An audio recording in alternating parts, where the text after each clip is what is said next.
Hi, my name is Spencer King, and welcome to my thoughts on the Criterion movies, ugh, episode 2, number 101 to 200. So I'm already on, like, the 300s now, so I really gotta get this done before I forget all of them, right? But, let's get started. So 101, Cries and Whispers. This is a controversial one. I gave it a 5.3. I typically love Ingmar Bergman stuff, but this one just really was, like, confusing and off-putting for me.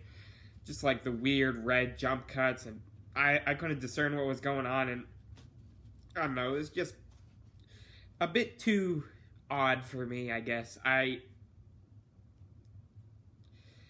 Nothing in this film really resonated with me, none of the emotions did, except maybe near the end, but I don't know, it's just weird. 102, The Discreet Charm of the Bourgeoisie. Hated this film. This is a Buñuel film. I'm saying that right. I gave it a 3.5. I know it's a beloved film, but it felt like hashtag random humor a lot of the times. Just completely nonsensical. Just like not even worth talking about, really. I'm surprised. It's like surrealism, but not smart surrealism. It's just all over the place, and I had the same problem with The Phantom of Liberty too. But I don't know. You have to have some sort of, in my opinion, you have to have some sort of like cohesion in your film. I mean, if you like that sort of stuff, that's fine, but did not care for it at all. Number 103, The Lady Eve. This is a Preston Sturges film. I like a lot of the stuff in the beginning, especially that scene where she's holding his head, and that's obviously the great scene. It's on the cover. And there are definitely some good jokes in there, but a lot of the film, nothing much really happens. When it's good, it's really good, but a lot of it's just kind of eh. It's a screwball comedy, and I gave it a 6.9. 104, Double Suicide. Just a boring play film. Who cares? It was really just like a real snoozer. I'm gonna give that a 4.3. Whatever. Who cares? Alright. 105, Spartacus. Now, I actually really like Spartacus. I was in awe at the scale. Like, they'd have like thousands of actors on the screen at the same time. And you're like, oh my god. Really, I'm surprised that isn't talked about more with Kubrick's filmography. But I can understand why it's his least Kubrick-like film, and it's kind of mainstream, but it's good mainstream. It's a good mainstream film. It's very, like, 60s, right? But I really liked it, and Kirk Douglas does a pretty good job at Spartacus. I'm learning a lot about Roman history. I'm listening to a podcast right now. Not that that matters in any respect, but yeah, I liked it. 8.2. Number 106, Coupe de Touchon, or Touchon, I don't know. French is a weird language, who cares? This was alright. Nothing amazing. It's kind of about a killer. Maybe I'd like it more on a rewatch, but yeah, it wasn't bad. It wasn't amazing, but it's a 6.9. Nothing really to write home about. Nothing to really go, but, you know. Number 107, Mona Lisa. Bob Hoskins does a great job. I really like the story. I really like where it went and all the turns and stuff. I liked the character that Bob Hoskins plays. There's some weird, like, pedophilic implications, though, with, like, one scene, and you're like, what? But still a really good movie. I gave it an 8.0. Yeah, just a grand old time, honestly. Number 108 is The Rock with... I'm having the hiccups, which is really annoying, but that's besides the point. The Rock with Nicolas Cage and Ed Harris? Is Ed Harris? It is... I forgot who's in this. Sean Connery, yeah, obviously. Very silly, very Michael Bay, but it was alright. I mean, it's a 6.3, but it's like an honorable 6.3. Like, yeah, it's bad, but like, it's fun. You know, one of those types of movies. Number 109, The Scarlet Empress. This is, who made this?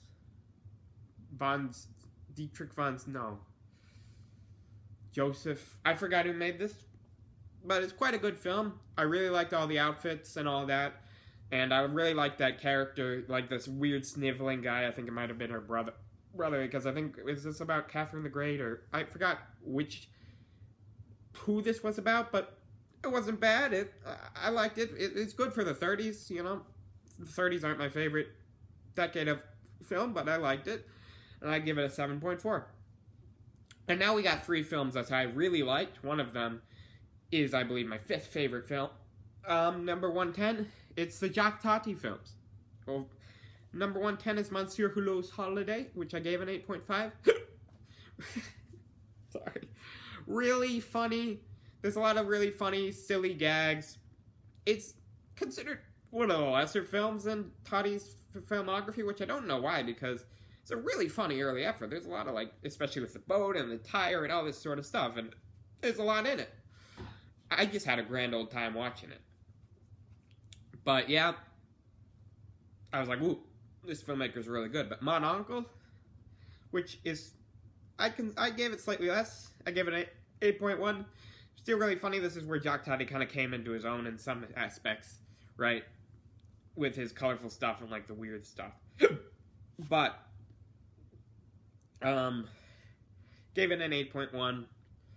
There are some scenes that I think, the reason is it's lower, I still really liked it, but there are some scenes that went on a bit too long where you're just like, alright, get on with it, but there's still some really funny gags, and it has a lot to say about, like, whatever I was trying to say about the bourgeoisie, which was far more effective than the discreet charm of the bourgeoisie, if I might say so myself. Number 112, Playtime. Amazing, amazing film. 9.9. I mean, you can barely get any better than this film. It's like a Where's Waldo picture where everything's going on all at once. What's not to love about it? It's a classic. What hasn't been said about it already? It's bright, there's colors, it's really playful. That point 1 only comes off because of the window scene went along a bit too long, but who cares? It's still an amazing film. Number 5 film of all time. So, yeah, check that one out. Oh, sorry. Yeah, but Playtime, I really liked it. Yeah, the dinner scene, the restaurant scene, you know, it's all good. The whole movie. Number 113, Big Deal on Madonna Street, which is a bit weird that they released this one before Rafifi, but yeah, it was an alright little spoof, you know, nothing much, it was fine. I don't have much to say about it, 7.3. Number 114, My Man Godfrey, surprisingly great. This is a film from the 1930s. It's a screwball comedy. I really liked it. The Carlos scenes with the gorilla, hilarious. Just a lot of witty humor, and I really like the character of Godfrey, who's like a butler, and he falls in love with him. Well, there's like this psycho lady who she's trying to fall in love with him. It's great. It's funny. It's really charming. 8.3. And then Rafifi, which is also really good. I gave it an 8.4. There's some really great heist stuff in this movie. Some of the stuff that isn't the heist is kind of just, like, fine. But the heist stuff, oh my god, it's great. It still holds up today. You know, you gotta love a good heist movie, and this was really one of the first. 116, The Hidden Fortress, 7.4. I know, like, C-3PO and R2-D2 were based off the 2 characters in this film. Yeah, it's an alright Kurosawa film. I mean, it's not one of his best. It's also not one of his worst. You know, it's a good film. I had a good time with it. I like the characters, and there's some lightheartedness to it. It's 7.4. Number 117, Diary of a Chambermaid, another Brunel film, but this one doesn't really have any surrealism. I didn't think it was all that bad. I liked it. Kind of forgettable. Not much to write home about. 6.8. I don't even remember much about it. I think there was a murder plot somewhere in there, and that's where it kind of lost me. But before that, where it was just like her doing her stuff, I liked that part. Ugh, sorry. Oh my god, this is bad. I haven't hiccup. Of course I hiccup when I start the video, right? It doesn't come in before or after, huh? Number 118, Sullivan's Travelers, which is apparently a classic. I don't know. This is another Preston Sturges film. Didn't didn't hung didn't be with me at all. I don't know what I'm trying to say, but didn't stick with me.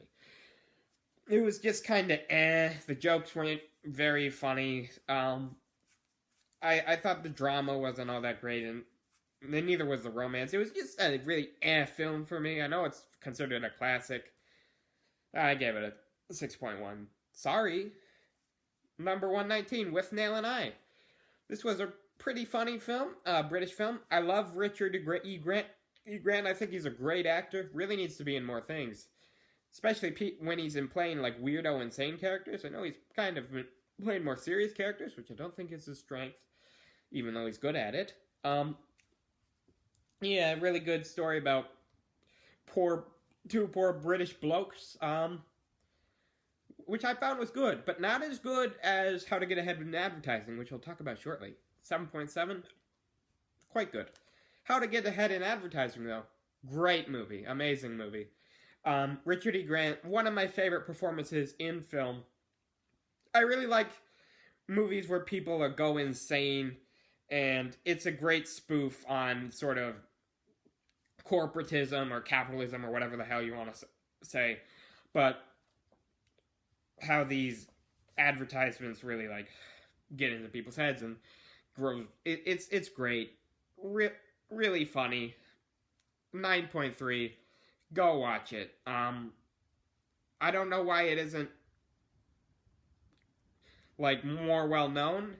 Even if you don't like it, it should be more well known because of how weird it is with the boil growing off his head.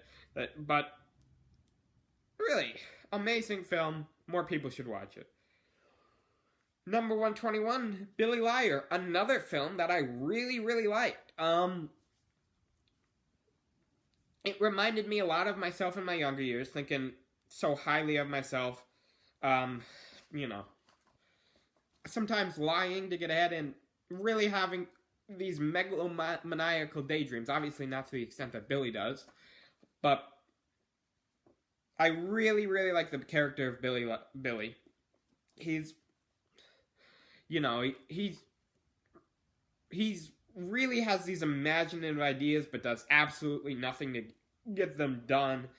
And he's just really angry at the world. And I don't know, it just really resonated with me, at least a younger version of myself. And John Schleichinger, I saw Midnight Cowboy, and I quite like that too, which we'll get to sometime. But yeah, really amazing film. I really like the girl character. I really like pretty much everything about it. And number 122 is Salesman. A great documentary. It's the type of documentary that I like, where there's like not really much narration. It just lets people talk in the film. And it's just this really good microcosm of what these salesmen, Bible salesmen, were doing and their lives as it relates to like the experience of modern day or whatever. I don't even know what I'm trying to say. I'm just making up words. But Salesman, really great documentary. It was kind of, you could see the sorrow in their eyes. It was deeply impressive. 8.2. Now, I can't say that much for the next film, which is considered a classic, one of the greatest documentaries of all time. Number 123, Grey Gardens. Sorry, did not like it. It just was going over. I just found these women to be endlessly annoying. And it was just going over the same stuff over and over and over again. I got tired of it so quick because nothing really was going on in the documentary. It was just these two women bickering. And the documentary doesn't really take time explaining who these people are. You just kind of jumped in there like, wait, who are these people? You could have easily explained that they were related to the Kennedys and all this sort of stuff. But you didn't. And it's kind of a lazy filmmaking tactic to just be like, oh, shoot a camera. So I don't consider it one of the greatest documentaries of all time because you didn't really do anything. It was the people in the film that did it. Not terrible. I mean, there was certainly interesting in some aspects, but 5.2. 125, skipping 124 because that's the box set that contains 125 to 127. What the hell was that? Was that a goat? I don't know. Day of Wrath. This was decent enough. Who did this? Who did those movies? He also did Joan of Arc. Stupid. This one was alright. I really liked the scenes with the old woman and the burning. That was obviously great. The rest of the film was only kind of meh, but it was still watchable. 6.8. Who did this? Dreyer. Carl T.H. Dreyer. Ordet, though. Considered one of his greatest films. Hated it. So boring. Ordet, I'm sorry. I couldn't get into it at all. It was I could barely even finish it. It was so boring. Like, none of the dialogue. The character who's, like, playing the crazy guy who thinks he's Jesus, his voice, it grates on your ears. You're like, ah! And the ending, I found, was extremely silly. A lot of people think it was hauntingly beautiful. Really hated this film. I don't even understand. I could be nice to say I understand why people like it. I don't understand that. If someone would like to tell me why they would like this film, please do, but really terrible in my opinion. 2.4, I'm sorry. Gertrude, 4.7. I don't even remember anything about this film. Really, I don't. This is one of those films that I can't remember literally anything. I'm trying to remember. 4.7, so forgettable. And then the Carl C.H. Dreyer, Meteor, or however you say it, 5.2. It's just a generic, like, bio documentary about Carl C.H. Dreyer. Nothing really to write home about. But what is to write home about is 129, Les Trous, or Les Trous, I don't know how you say it. Amazing prison escape movie. It's like, there was like a 5-minute scene of them just digging, and I was like, wow, that's kind of cool. I was kind of into that for some reason. But, really great film. And a really great ending. One of my favorite movie endings of all time. 9.0. Really great. Although the ending doesn't really quite make sense. There was someone in Letterboxd who was saying something like, it doesn't make sense at all. Why would they wait? But, like, it's still a great ending. I don't care. And number 130, The Shop on Main Street. Love Czechoslovakian New Wave films. This is about the Holocaust and its effects it has on the shop owner and this other guy who comes in and tries to replace her because of something like some Nazi rule. But he eventually learns to like her. Really great film. Really sad. Great ending. 8.6. What's not to like about it? And number 131, Closely Watched Trains. This was kind of, I didn't like the first half, but it kind of won me over on like the second half. It's oddly Wes Anderson-like, the way the characters are written and the way the story goes with kind of a loose plot.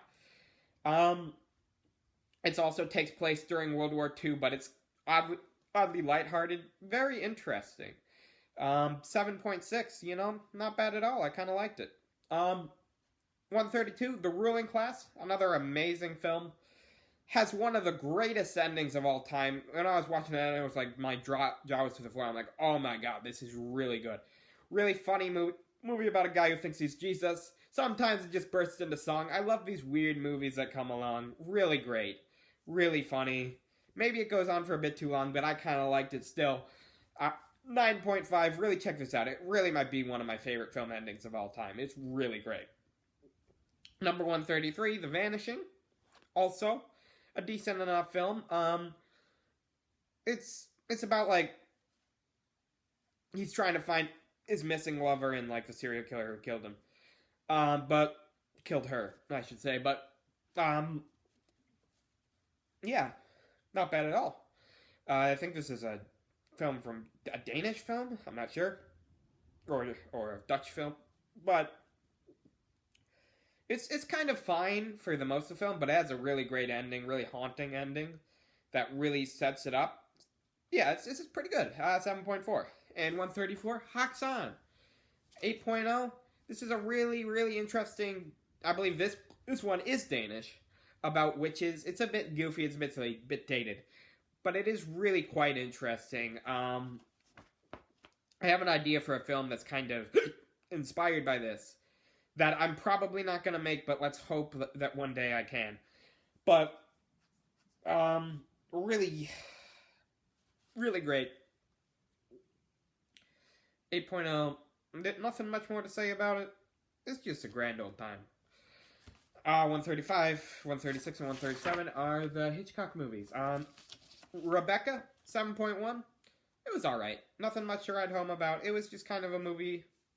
A lot of people really loved it. I was kind of like, and it was fine. I don't really remember it that well, honestly. And 136, Spellbound, which I think is a fun movie, but I don't know if I classify it as a good movie. It's very, cheesy, which you can argue doesn't necessarily make it a bad movie. I would argue that too. But, yeah, especially with the skiing scene, I'm like, oh my god. And the dream sequence was really, really cool. The ending was a bit silly.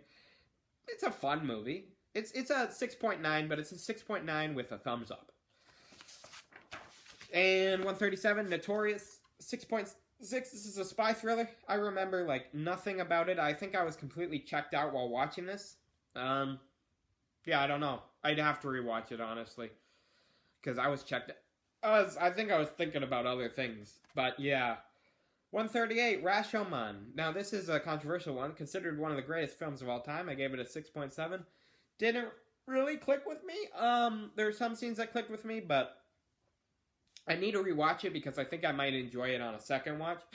But the first watch, I guess I was disappointed in the ending. I really need to rewatch it because I don't remember much about it. I know it had multiple different storylines, but I'm not that really... I'm also not that really into films from this sort of era of Japanese history, like the samurai era and all that. You know. Although Seven Samurai was pretty great. So, there you go. But a lot of samurai films I'm not really that into. Number 139, Wild Strawberries. This is a decent enough. This is a pretty good Ingmar Bergman film. About an old man reminiscing about his life. And there's a great dream sequence. I wish there were more dream sequences in the film. Yeah, it's kind of sweet, kind of sad in some aspects, but it's cute. 7.5. Number 140, 8.5. You know, it's a classic. Very surreal. But surreal in a good way, unlike The Discreet Charm of the Bourgeoisie. This one, it has a lot to say. It goes on for a bit too long, in my opinion. It's like, okay, get on with it in some aspects. But I liked it. 7.8. Probably not as much as other people did, but I still thought it was pretty good. And then 141, Children of Paradise. Also a pretty great film about a mime and all these people in his life and all these interconnecting stories. It's just a great film. I don't really have much to say about it. Just go and watch it. 8.3. And number 142, The Last Wave. The Last Wave. I liked significantly better than Picnic at Hanging Rock, which I talked about in the last video. It was really liked how it talked about Aborigines sort of life and all this sort of stuff and the apocalyptic. I thought it was really good. A lot of people didn't like it, apparently, from what I saw in the reviews, but I thought it was pretty good. That's 7.9, better than 8.5, in my opinion. Obviously not in most people's opinion, but I liked it. And 143, That Obscure Object of Desire, which is another film. I liked this one because it was just a normal film. It was like, it obviously has a bit of Brunel's style, but I liked it. It's about a man desperately trying to be with this woman, but the woman hates him and she's trying to sabotage him. It's good. It's quite good. Now 7.7. I like the ending as well. So yeah. Number 144, Loves of a Blonde. This is a bit of a cute sort of I believe it's just Milos Forman sort of Czechoslovak film again. It's just a bit charming. Nothing to write home about, but I kind of liked it for it. 7.4. Number 145, The Fireman's Ball. I loved it. I didn't love... Is there 8.0 a love? I don't know. But 8.0, really quite good film. It's it's about they're trying to do a ball for these firemen, and everything's going wrong, and you have all these interconnecting characters who are doing their own things, and they're trying to put on like a beauty contest, but they can't find anyone. It's funny. It's really quite good. I might even rate it higher if I watched it again. But yeah, really good. Number 146, The Cranes Are Flying. This is, I forgot who made this film. His film just got into the collection, I Am Cuba. Very controversial film, apparently, if you ask Phil Lord. I don't know. But The Cranes Are Flying, 7.5, is a film about war and how it affects families back at home. A lot of people loved it a lot more than I did. I thought it was fine. I didn't hate it. I liked it. 7.5. I kind of forget a lot what happens in it, but it wasn't bad at all. At number 147, In the Mood for Love, often considered by like a lot of people one of the greatest sort of films of all time. I liked it. I really did. I watched this with my mom at the Amherst Cinema. But it's a good film, but I think Past Lives does the story a lot better than In the Mood for Love, in my opinion. Yeah, I mean, I was a bit kind of confused with what was going on a lot of the time, but it's not a bad film at all. I liked it. Nothing really to write home about, in my opinion, which is controversial, I know, but 7.7. Sorry. Ballad of a Soldier. This is another Soviet Union film about a soldier that tries to get home for his family. It's charming. It's alright. 7.2. It's okay. Juliet of the Spirits. This is surrealism done well by Fellini again. I liked it slightly better than 8.5, which is crazy. I gave it a 7.9. I really liked it. It was fun. It was bubbly. There was a lot of really interesting and scenery. Just really quite good. I liked it. I don't remember much about it because it's been a while since I've seen it, but yeah, with the ball coming down. I don't know. I'm growing more used to Fellini, and maybe if I saw Armor Accord, I would like that film a lot more than I did on my first watch. Number 150, halfway there. Bob Le Flambeur. Bob Le Flambeur. Flambeur? I don't know. French is a weird language, but this was, it was one of those films that's kind of like, It's about a gambler, there's some crime. This is my first Melville film, and it was okay. I've seen two since then. I've seen Les Cercles Rouges, which was also pretty good, and I saw Les Samurai, which was great. But this one was just kind of really forgettable. Traffic, this is a Soderbergh movie. I think it's my first Soderbergh movie I've ever seen. 7.4, it was alright. I really like Michael Douglas and his daughter's character. I like that sort of, it all has to do with drugs. I don't know what was going on in Benicio del Toro's story and the other story with Don Cheadle and I forgot who played the other guy. Is it Luis Guzman? I'm not sure. I like that one as well. But yeah, it was alright. Yeah, but I really liked the President's story. Luis Guzman's was alright, and then I kind of got lost in the sauce with Benicio del Toro's, which I know is a lot of people's favorite storyline, but I don't know. And here we go, number 152, my fourth or third favorite movie of all time, a perfect film that really needs to be recognized more. It's George Washington. I really, really love this film. It's about childhood innocence being broken and how people try to deal with it. Told in this really interesting narration. There's beautiful music. An amazing, amazing film. It has one of the most brutal scenes I've ever seen. Not because of, I'm not going to spoil it, but it's really good. And unfortunately, the director didn't really do anything he did things of note, but they weren't good. He did that new Halloween trilogy, which apparently was pretty ass. But he became like a weird horror director. I wish he did a lot more indie films because this was amazing. It also says a lot about Rust Belt America and economic stagnation. It says a lot about everything. Amazing pieces of dialogue between like the uncle and the child and the dad and the child. Really amazing story about childhood. I can't recommend this enough. It's so sad that not a lot of people know about this film, and also that it's only got like a 7.3 on IMDb and like a 3.7 on Letterboxd, because it's really one of the best films of all time, in my opinion. Really, really amazing. Go check it out. Number 153, General Idi Amin, Dada, a self-portrait. 7.4.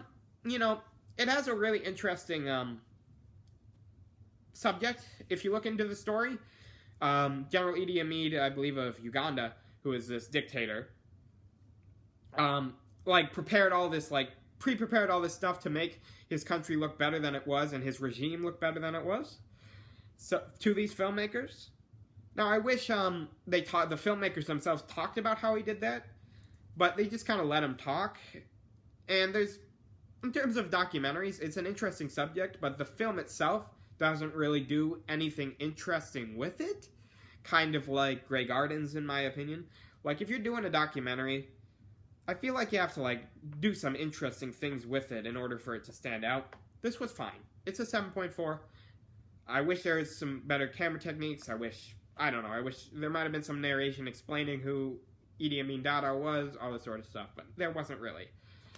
Number 154, The Horse's Mouth. This is a Ronald Neame movie. It was charming. I think it has Alec Guinness as the guy. They built a whole wall and knocked it down. They painted a whole wall and knocked it down. I'm like, whoa, that's crazy. Yeah, it was cute. It was a bit funny comedy type thing. Not amazing, but it was cute. 7.6. Number 155, Tokyo Olympiad. This was a really great sports documentary. Beautiful looking film. 8.3. Nothing really to talk about. It's really just the Tokyo Olympiad, but it's really shot really well, and it's just nicely done by Konichi Kukawa. And number 156 is one of my favorite documentaries, Hearts and Minds, 9.1, which really talks about how the Vietnam War affected the people in Vietnam and all this sort of stuff. And it's a really eye-opening documentary. I don't know why it isn't talked about more in the documentary pantheon, but it's really quite great. It also talks about U.S. sympathies. Just watch it if you're interested in the Vietnam War, even if you're not. It's really good. Number 157, The Royal Tenenbaums. Now, I've already seen this film. I think I've already seen most of Wes Anderson's stuff, except The Isle of Dogs and The French Dispatch. I saw Asteroid City, did not like it at all. I thought it was emotionless. That's something for another day, though. The Royal Tenenbaums, however, is Wes Anderson done right. Really charming story. Love the cast. It's great. 8.4. Yeah, it's really fun.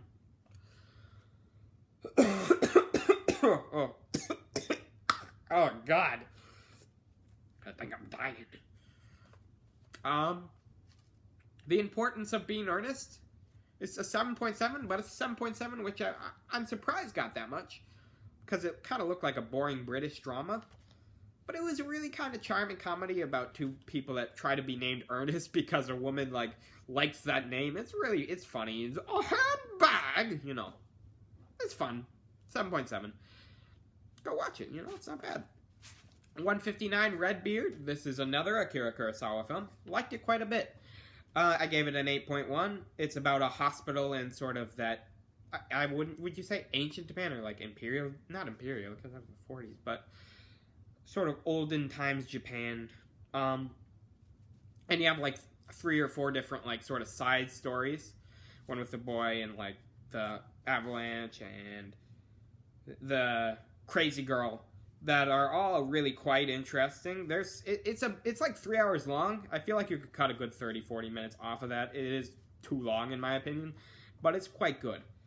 160, À nous la liberté. À nous la liberté. This was really quite good, surprisingly. It's a fun little singy-songy movie. I guess you'd call that a musical. But about 2 people who escape prison, and one becomes a factory worker, and one becomes the owner of the factory. It's just a very cute movie. I really liked it. This is pre-code, but not really, because it's for French and they didn't have the Hays Code. But still, really great movie. 8.4. I loved the movie. It was cute. And number 161, Under the Roofs of Paris, also by the same director. I gave it a 6.0. Don't remember much about it. Just kind of on it, honestly. It was confusing. What was the other film he did? What do you do? You tell me.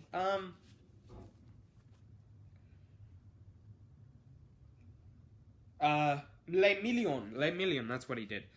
But it was hard to parse out the characters. I think there's romance involved. I just didn't really care. 6.0. And Ratcatcher, which I gave a 7.0. It's a lot similar to George Washington. I just don't think it was done as well. I don't know. It was just like, it didn't really engage me as much as George Washington. None of the dialogue really did. It's still alright. But, yeah, I believe this is an Irish film. I believe, if I remember correctly. But, it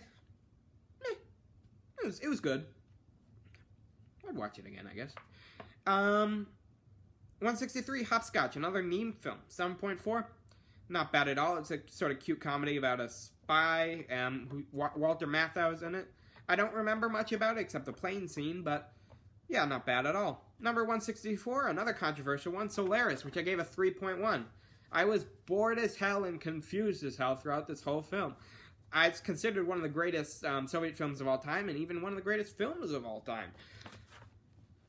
But you could cut like half of this movie out. Really, it's like 3 hours long. It could be an hour and 30 minutes long. And I'd really like to see someone like remake it in sort of like a Charlie Kaufman style. I think that would really work well. But Solaris, it's a bit... There's like a 10-minute scene of just like a car driving, and you're like, what the hell are you doing, Tarkovsky? Get on with it. I know some people like it. Really could not get into this at all. It has a really great story, but it's so slow, and it doesn't explain what's going on well enough. I had to look up a synopsis and be like, oh, that's what's going on in this movie. The ending was quite good, though. I liked the ending. Just such a sleepy. I was so bored with this. And I think that's one thing that you don't want to make an audience member is bored if you have to make them anything. But didn't care for this at all. 165, Man Bites Dog. This is a pseudo-documentary. Really quite like this. I'd like to make a pseudo-documentary of my own one day. But 9.2, it's about like a serial killer, and the filmmakers involved kind of like get like into the serial killer world and kind of become sort of corrupted. It's a comedy. It's a Belgian film. They don't make many films in Belgium, but this is really quite good. I really liked it. I didn't care for the ending that much, but I really liked the film. 9.2. It's funny. It was disturbing. It was a whole bunch of things that I really liked. 166 is Down by Law. This is a Jim Jarmusch movie. It was a bit charming. I liked it. It's got Roberto Benigni, it's got John Lurie, it's got Tom Waits as sort of these like prison characters, and they escape. It's very, very low budget, a bit too low budget in some aspects, but maybe that's what makes it charming for some people. Yeah, it was fun. I like the ice cream scene. Everyone likes the ice cream scene. That's the classic scene. It's charming. It's alright. 7.3. Number 167 and 168, Monterey Pop. You know, it's Monterey Pop. It's a grand old time, sing song, dance, yay! 7.6. Not much to say about it. If you like sort of those 60s sort of music, you'll like the film. Is there something on my face? Maybe. Alright, but yeah. Number 169 is also the same, but 170, Trouble in Paradise. This is a cute little movie about like... What's it about again? I forget. There's two robbers and they try to rob something, but it's cute. 7.6. I don't remember much about it, but it was alright.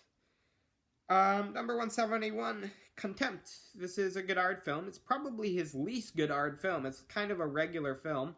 It's got a surprise cameo by Fritz Lang in it. I gave it a 5.5. It's just kind of really kind of boring. Nothing much going on in it. There's a love story. It's got a silly sort of ending. I didn't care for it at all. Nothing much to say about it. Number 172, Pepe Le Moko, which I honestly don't remember much about. I think it takes place in Algeria, Tunisia, that sort of area. There's a criminal named Pepe Le Moko. It wasn't terrible. I remember that. It was there's some good scenes, but a 6.9. I can't say much about it. I forget a lot of it.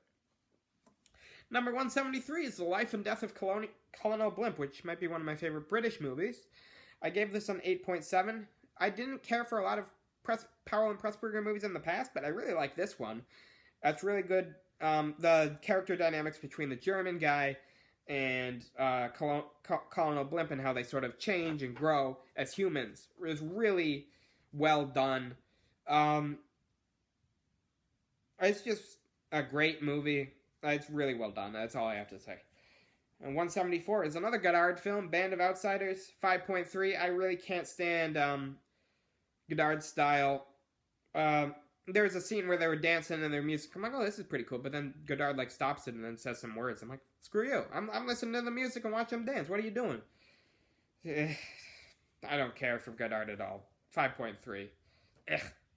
Number 175, Fear and Loathing in Las Vegas. This was a really fun film. I didn't even recognize it was Johnny Depp. I'm like, who's this guy? He's a really good actor. I'm like, oh, it's Johnny Depp? Really does a great job playing Hunter S. Thompson in this sort of weird drug-bendy trip. It's a classic film. The last good film that Terry Gilliam made. I said it.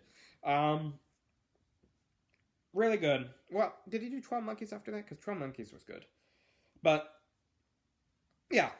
This was fun. Very fun. It's a bit of a sludge movie, as I call them, where, you're like, ugh. Because everyone's on drugs and you kind of feel like you're like, oh, God. But, I liked it. It doesn't have much of a plot, but it's a fun movie. That's all I have to say. Number 176 is two movies. Both based on Ernest Hemingway's The Killers, but bases with a high term because The Killers is like a 10-page short story about the diner and the killing of the Swede, right? That in the 1946 version, that's about the first 10 minutes, and the rest of the film is completely made up. And I kind of annoyed that because it kind of ruins the whole point of Ernest Hemingway's story. So I gave it a 3.4. Looking back, that's a bit harsh. I'm not care for noir, but there's obviously some good filmmaking angles that I didn't care to mention before. What I can't... So, 3.4, a bit harsh, but I'm not going to rewatch it to get a new score, honestly. I don't care enough. Number 176B, The Killers 1964. This is the Don Siegel version. Hated this. This is the least favorite movie I've ever watched. It's so bad. It's got Ronald Reagan. You get shot. Spoilers, but it's just really, really poorly made. Really got that 60s cheese to it that I really don't like. American 60s cheese, at least. Where everyone's overacting. It's like, The Killers. Has absolutely nothing to do with the Ernest Hemingway story. There's a scene... There's too much racing in the film in the beginning that goes nowhere. It's just... Don't even bother with this. It's so bad. And there are a lot of people defend it, but oh my god, it's boring. It's just very poorly made. It's very, very dated. Not good at all. Number 177, The Lost Honor of Katarina Blum. 8.3. Quite like this one. It's about sort of how, the media warps these stories in order to make people look like monsters and all these sort of tabloid headlines type things. Really great. I liked it. Go watch it. I don't remember much about it. It's one of those films I'm like, oh, that was really good, but then 2 weeks later I'm like, what happened to that movie? Not to knock it. It is a good movie. Number 178, My Life as a Dog. This is a Swedish movie. 9.3. Really liked it. It's really cute character dynamics about how, between the boy and, this sort of tomboy character. That sort of romance between them.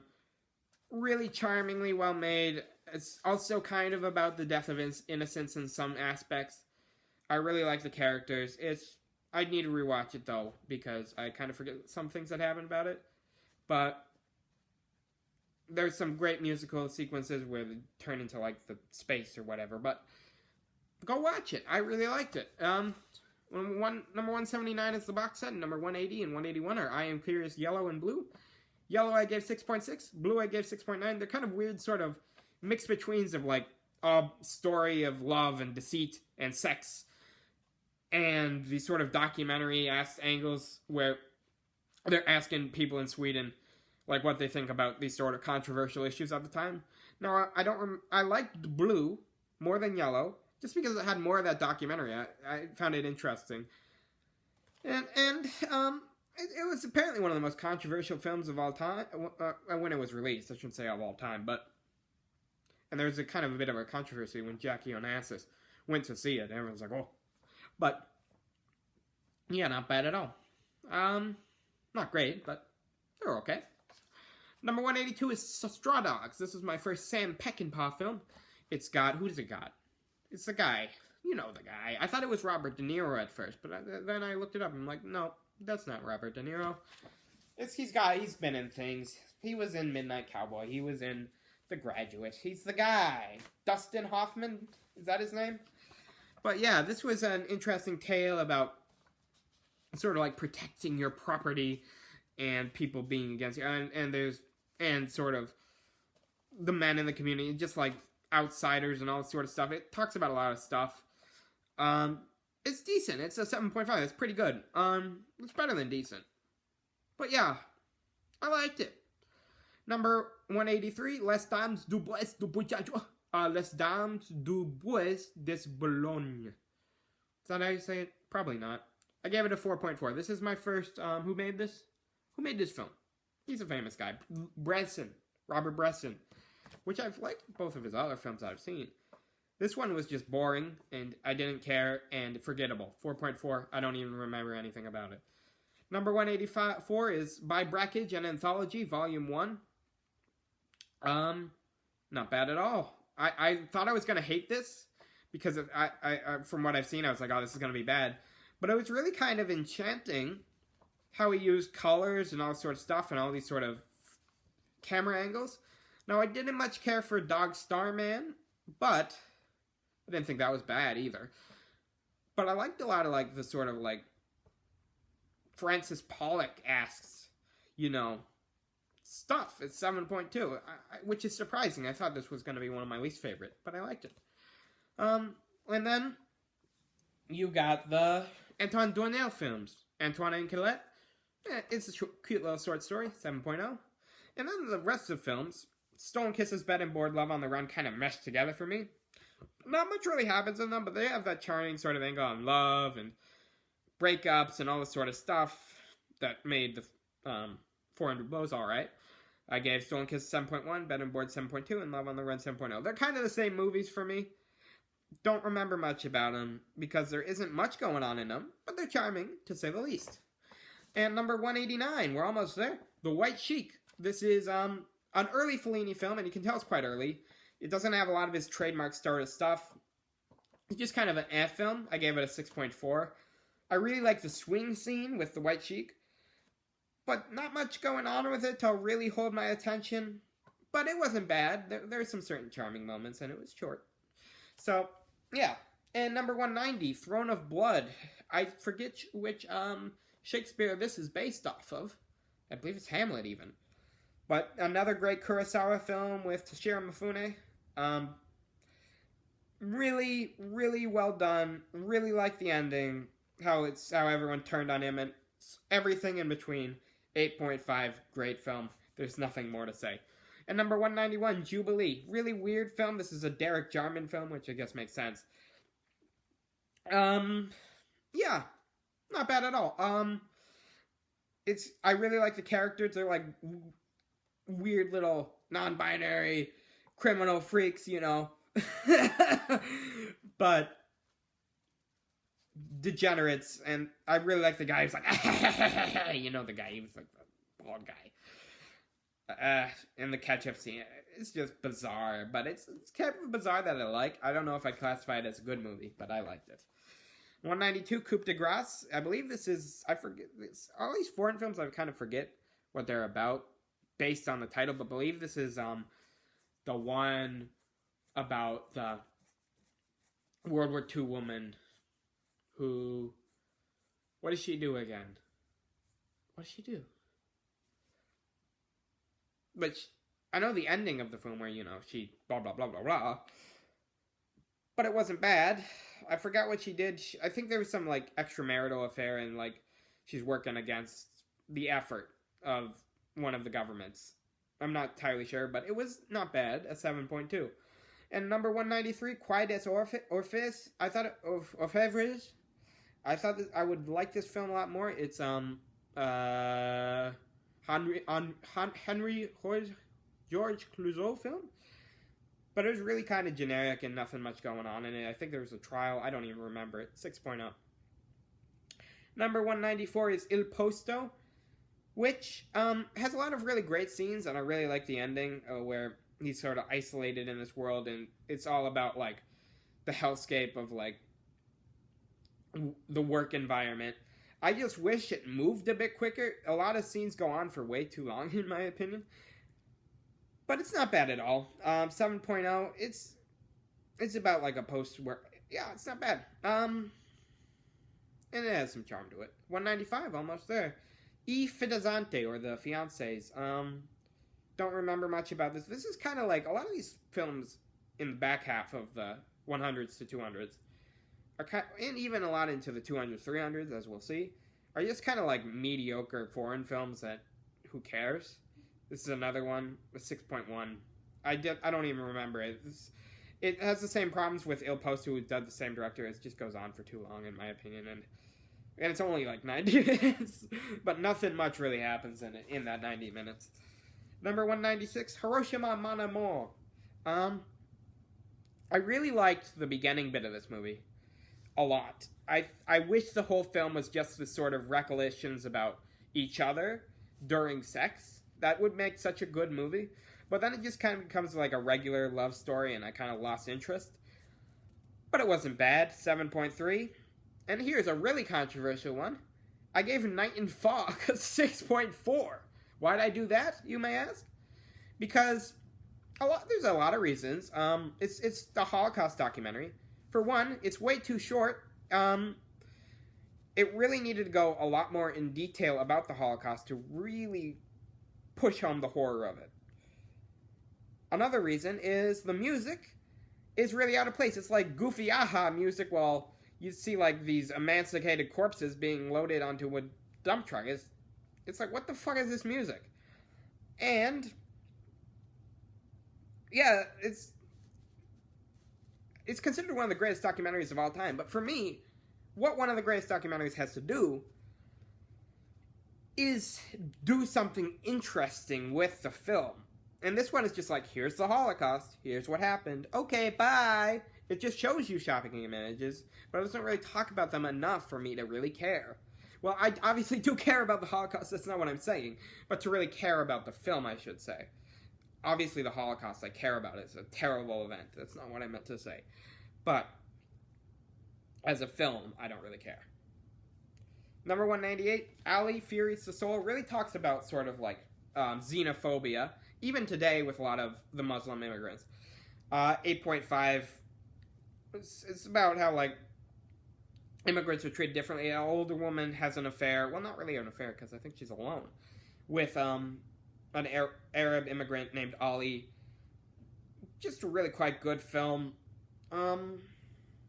This is my first Fassbender film, and it's not bad at all.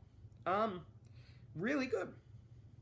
Number 199, Schizopolis, complete nonsense film by Soderbergh. It has that sort of charming indie quality that I like, that pushes it slightly above the discreet charm of Bourgeoisie. But it starts out pretty good, and I wish I was hoping it was a film that explored like the life of a schizophrenic, but it just goes nonsense. There's like a dentist, and it's so bizarre, and there's no through line. It's complete nonsense. It's a 4.1, I'm sorry. And number 200, The Honeymoon Killers, which was, it was alright. I really liked the ending. It's about these honeymoon killers, I guess, who get together and start killing people. It's very goofily, it's like, it has the same sort of feel as maybe a Samuel Fuller movie, which I think is a director who, I don't know if he's a good director, but he makes fun films, I guess. But yeah, 6.6. Some of the murder scenes were unintentionally a bit funny, but not bad at all. It wasn't bad. I already said that.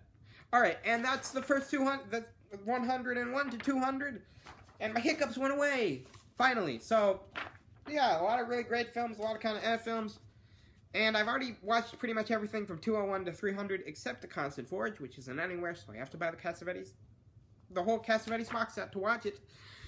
But, yeah, I'll see you next time, which might not be too far.